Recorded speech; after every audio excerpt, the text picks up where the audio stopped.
The ninth word. In the name of God, the merciful, the compassionate. So glorify God when you reach evening and when you rise in the morning. For all praise is His in the heavens and on earth, and towards the end of the day and when you have reached noon. Brother, you ask me concerning the wisdom in the specified times of the 5 daily prayers. I shall point out only one of the many instances of wisdom in the times.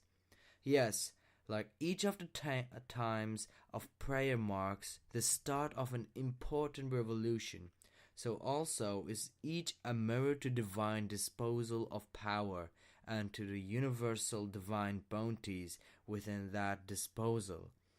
Thus, more glorification and extolling of the all-powerful One of glory have been ordered in those times, and more praise and thanks for all the innumerable bounties accumulated between each of the times, which is the meaning of the prescribed prayers.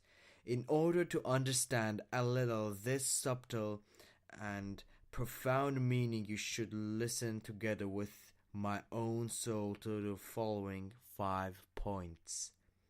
First point, the meaning of the prayers is the offering of glorification, praise, and thanks to Almighty God. That is to say, uttering glory be to God by word and action before God's glory and sublimity. It is to hallow and worship Him, and declaring God is most great through word and act before His sheer perfection. It is to exalt and magnify Him, and saying, all praise be to God with the heart, tongue, and body. It is to offer thanks before His utter beauty. That is to say, glorification, exaltation, and praise are like the seeds of the prayers. That is why these 3 things are present in every part of the prayers, in all the actions and words. It is also why these blessed words are each repeated 33 times after the prayers, in order to strengthen and reiterate the prayer's meaning. The meaning of the prayers is confirmed through these concise summaries. Second point, the meaning of worship is this, that the servant sees his own faults, importance, and poverty, and in the divine court prostrates in love and wonderment before dominical perfection, divine mercy, and the power of eternally besoft one.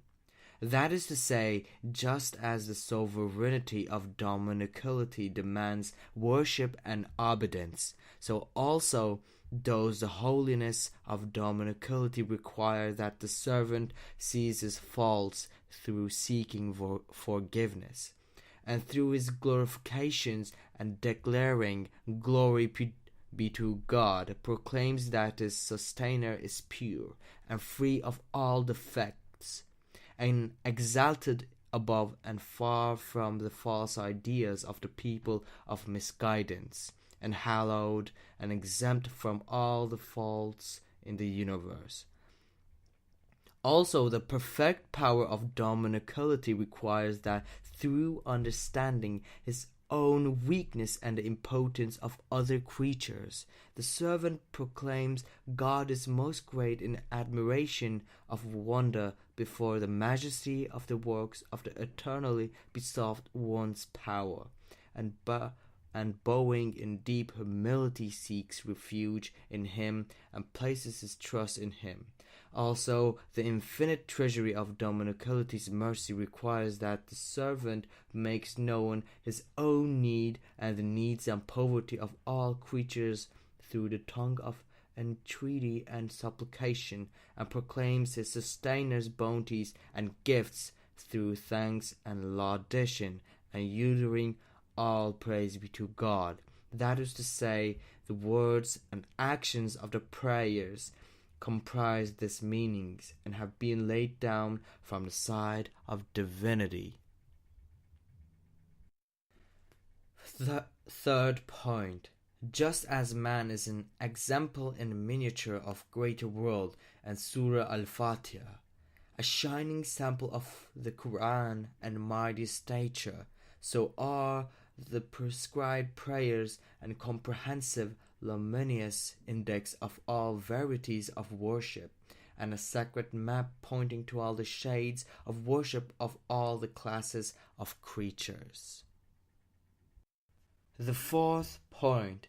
The second hand, minute hand, hour hand, and day hand of a clock which tells the weeks look to one another and examples of one another and follow one another. Similarly, the alternations of day and night, which are like the seconds of this world, a vast clock of Almighty God, and the years which tell its minutes, and the stages of man's lifespan which tell the hours, and the parts of the world's lifespan which tell the days look to one another, are examples of one another, resemble one another, and recall one another. For example, the time of Fajr, the early morning. This time until sunrise resembles and calls to mind the early spring, the moment of conception in the mother's womb, and the first of the 6 days of the creation of the heavens and earth. It recalls the divine acts present in them. The time of Zuhr, just past midday.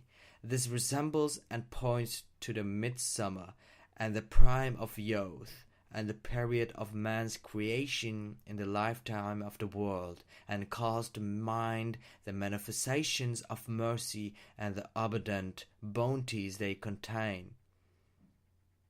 The time of Asr, afternoon. This is like autumn and old age, and the time of the final prophet, known as the era of bliss, and recalls the divine acts and favors of the all-merciful one present in them.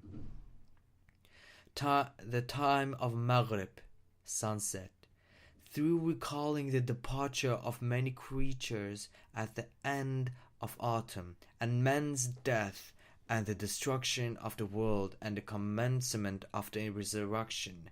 This time puts in mind the manifestation of divine glory and sublimity, and rouses man from his slumbers of heedlessness. The time of Isha, nightfall. As for the time, by calling to mind the world of darkness, veiling all the objects of the daytime, rolled with a black shroud, and winter hiding the face of the dead earth with its white cerement, and even the remaining works of departed men dying and passing beneath the veil of oblivion, and this world, the arena of examination, being shut up, closed down for ever. It proclaims the awesome and mighty disposals of the all-glorious and compelling Sabda. As for the night time, through putting in mind both the winter and the grave and the intermediate realm, it reminds man how needy is the human spirit for the most merciful one's mercy, and the Tahajjud prayer informs him what a necessary light it is for the night of the grave and darkness of the intermediate realm. It warns him of this, and through recalling the infinite bounties of the true bestower, proclaims how deserving he is of praise and thanks. And the second morning calls to mind the morning of the resurrection. For sure, however reasonable and necessary and certain the morning of this night is, the morning of the resurrection and the spring following the intermediate realm are certain to the same degree. That is, just as each of these 5 times marks the start of an important revolution and recalls other great revolutions, so through the awesome daily disposals of the eternally besoft one's power, Each calls to mind the miracles of divine power and gifts of divine mercy of both every year, and every age and every epoch. That is to say, the prescribed prayers, which are an innate duty and the basis of worship, and an incontestable debt, are most appropriate and fitting for these times. Fifth point. By nature man is extremely weak, yet everything touches him and saddens and grieves him. Also he is utterly lacking in power, yet the calamities and enemies that afflict him are extremely numerous. Also he is extremely wanting, yet his needs are indeed many. Also he is lazy and incapable, yet life's responsibilities are most burdensome. Also his humanity has connected him to the rest of the universe, yet the decline and disappearance of the things he loves and with which is familiar continually pains him. Also his reason shows him exalted aims and lasting fruits, yet his hand is short, his life brief, his power slight, and his patience little.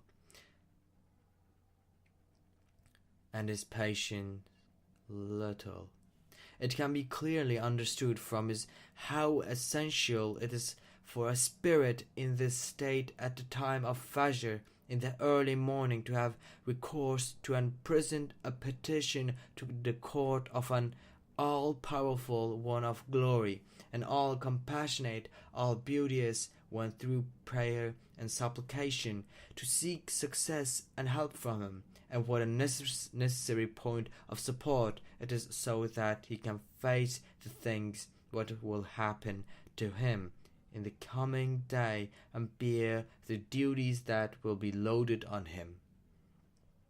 The time of Zuhr, just past midday, is the time of the day's zenith and the start of its decline, the time when daily labors approach their achievement, the time of a short rest from the pressures of work, when the spirit needs a pause from the heedlessness and insensibility caused by toil, and the time divine bounties are manifested. Anyone may understand then how fine and agreeable, how necessary and appropriate it is for the human spirit to perform the midday prayer, which means to be released from the pressure shake of the heedlessness and leave behind those meaningless transient things, and clasping one's hands at the court of the true best tower of bounties, the eternally self-subsistent one, to offer praise and thanks for all his gifts, and seek help from him, and through bowing to display one's impotence before his glory and tremendousness, and to prostrate and proclaim one's wonder, love, and humility. One who does not understand this is not a true human being. As for the time of Asr in the afternoon, it calls to mind the melancholy season of autumn and the mournful state of old age and the somber period at the end of time.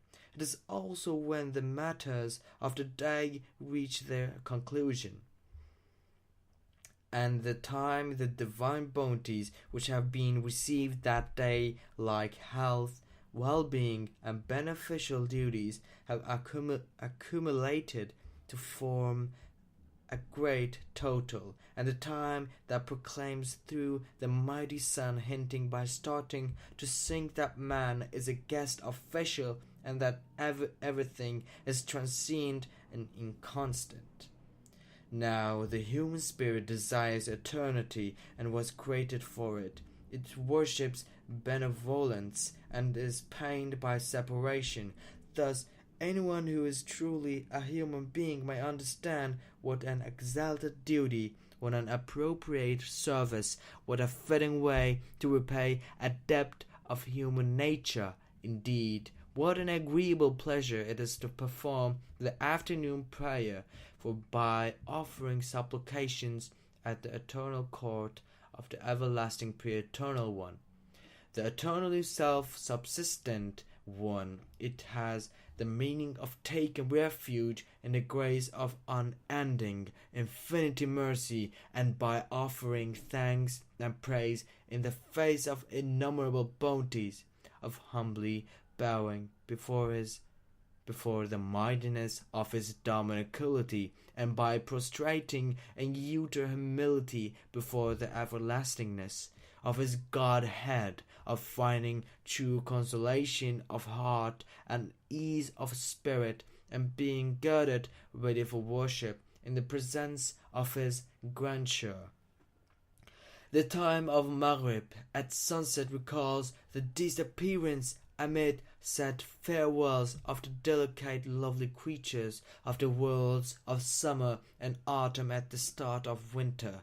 It calls to mind the time when through his death man will leave all those he loves in sorrowful departure and enter the grave. It brings to mind when at the death of this world, amid the convulsions of its death agonies, all its inhabitants will migrate to other worlds, and the lamp of this place of examination will be extinguished. It is a time which gives stern warning to those who worship transient, ephemeral beloveds. Thus, at such a time for the Maghrib prayer, man's spirit, which by its nature is a mirror desirous for an eternal beauty, turns its face toward the throne of mightiness of the eternal undying one, the enduring everlasting one, who performs these mighty works and turns and transforms these huge worlds, and declaring God is most great over these transient beings, withdraws from them. Man clasps his hands in service of his Lord and rises in the presence of the enduring eternal one, and through saying, "All praise be to God," he praises and extols his faultless perfection, his peerless beauty, his infinite mercy, through declaring, "You alone do we worship, and from you alone we seek help."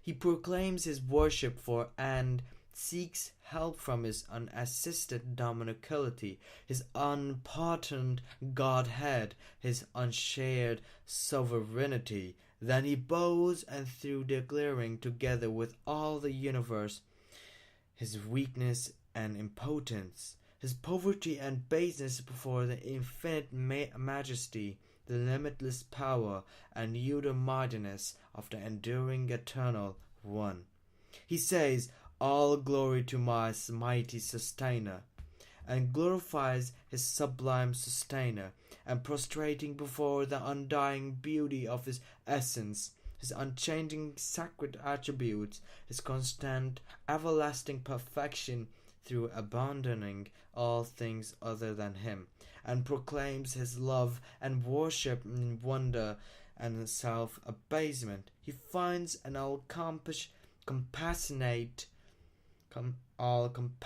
eternal one, and through saying, "All glory to my exalted sustainer," he declares his most high sustainer to be free of disline and exalted above any fault. Then he testifies to God's unity and the prophethood of Muhammad, peace and blessings be upon him. He sits and on his own account offer as a gift to the undying, all-beauteous one, the enduring, all-glorious one, the blessed salutations and benedictions of all creatures. And through greetings, God's most noble messenger, he renews his allegiance to him and proclaims his obedience to his commands. In order to renew and illuminate his faith, he observes the wise order in this palace of the universe and testifies to the unity of the all-glorious Maker. And he testifies to the messengership of Muhammad the Arabian, who is the herald of the sovereignty of God's dominicality, the proclaimer of those things pleasing to him, and the interpreter of the signs of verses of the book of the universe. To perform the Maghrib prayer is this, so how can someone be considered a human being who does not understand what a fine and pure duty is the prayer at sunset? What an exalted and pleasurable act of service, what an agreeable and pleasing act of worship, what a serious matter, and what an unending conversation, a permanent happiness it is in this transient guest house. At the time of Isha, at nightfall, the last traces of the day remaining on the horizon disappear, and the world of night enfolds the universe as the all-powerful and glorious One, the changer of night and day, turns the white page of day into a black page of night through the mighty disposals of his dominicality. It recalls the divine activities of that all-wise One of perfection, the subduer of the sun and the moon, turning the green adorned page of summer into the frigid white page of winter, and which the remaining works of the departed being erased from this world with the passing of time. It recalls the divine acts of the Creator and life and death in their passage to another, quite different world. It is a time that calls to mind the disposals of the Creator of the heavens and the earth's awesomeness and the manifestation of his beauty in the utter destruction of this narrow, fleeting, and lowly world, the terrible death agonies of its decease, and in the unfolding of owner, its true disposer, its true beloved and object of worship can only be the one who, with ease, turns night into day, winter is to spring, and this world into the hereafter like the pages of a book, who writes and erases them and changes them. Thus, at nightfall, man's spirit, which is infinitely impotent and weak and infinitely poor and needy, and plunged into the infinite darkness of the future, and tossed around amid innumerable events, performs the Isha prayer, which has this meaning, like Abraham man says, I do not love those that set, and through the prayers seeks refuge at the court of an undying object of worship, an eternal beloved one in this transient world and fleeting life, and dark world and black future. He supplicates an enduring, everlasting one, and for a moment of unending conversation, a few seconds of immortal life, he asks to receive the favors of the all-merciful and compassionate One's mercy and the light of his guidance, which will strew light on his world and illuminate his future and bind up the wounds resulting from the departure and decline of all creatures and friends. Temporarily, man forgets the hidden world which has forgotten him, and pours out his bows at the court of mercy with his weeping, and whatever happens before sleeping, which resembles death, he performs his last duty of worship, and in order to close favorable the daily record of his actions, he rises to pray. That is to say, he rises to enter the presence of an eternal beloved and worshipped one in place of all the mortal ones he loves, of an all-powerful and generous one, in place of all the impotent creatures from which he begs, of an all-compassionate protector, so as to be saved from the evil of harmful beings before which he trembles. He starts with the Surah Al-Fatiha, that is, instead of praising and being obliged to defective, wanting creatures for which they are not suited, he extols and offers praise to the sustainer of all the worlds, who is absolutely perfect and utterly self-sufficient and most compassionate and all-generous. Then he progresses to the address, "You alone do we worship." That is, despite his smallness, insignificance, and aloneness, through man's connection with the owner of the day of judgment, who is the sovereign of pre-eternity and post-eternity, he attains to a rank wherein he is an indulged guest in the universe, an important official. Through declaring, "You alone do we worship, and from you alone do we seek help," he presents to him in the name of all creatures the worship and calls for assistance of the mighty congregation and huge community of the universe. Then through saying, "Guide us to the straight path," he asks to be guided to the straight path which leads to eternal happiness and its luminous way. And now he thinks of the mightiness of the all-glorious one, of whom, like the sleeping plants and animals, the hidden suns and sober stars are all soldiers subjugated to his command, and lambs and servants in this guest house of the world, and uttering, God is most great. He bows them. Then he thinks of the great prostration of all creatures. That is when at the command things be of the great prostration of That is when at the command of be, and it is. All the varieties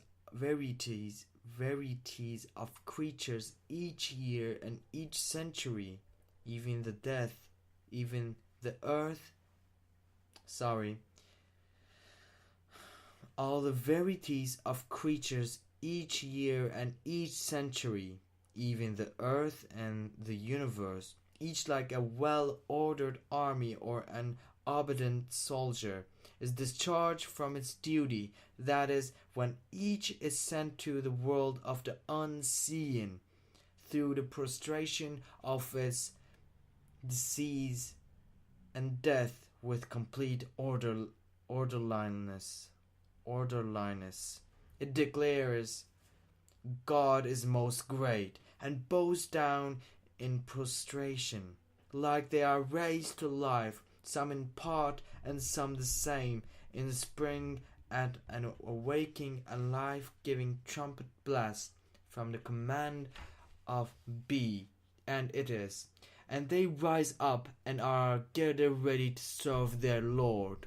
Insignificant man too, following them, declares, "God is most great," in the presence of the all-merciful one of perfection, the all-compassionate one of beauty, in wonder-struck love and eternity-tinged humility and dignified self-effacement, and bows down in prostration.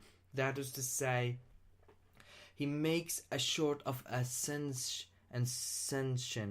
For sure you will have understood now how agreeable and fine and pleasant and elevated, how high and pleasurable, how reasonable and appropriate a duty, service, and act of worship and what a serious matter it is to perform the Isha prayer. Thus, since each of these 5 times points to a mighty revolution, is a sign indicating the tremendous dominical activity and a token of the universal divine bounties. It is perfect wisdom that, being adept and an obligation, the prescribed prayers should be specified at those times. Glory be unto you. We have no knowledge save that which you have taught us. Indeed, you are all-knowing, all-wise. O God, grant blessings and peace to the one whom you sent as a teacher to your servants, to instruct them in knowledge of you and worship of you, and to make known the treasures of your names, and to translate the signs of the book of the universe as a mirror to its worship of the beauty of your dominicality, and to all his family and companions, and have mercy on us and on all believing men and women. Amen. Through your mercy, O most merciful of the merciful, merciful, merciful, merciful.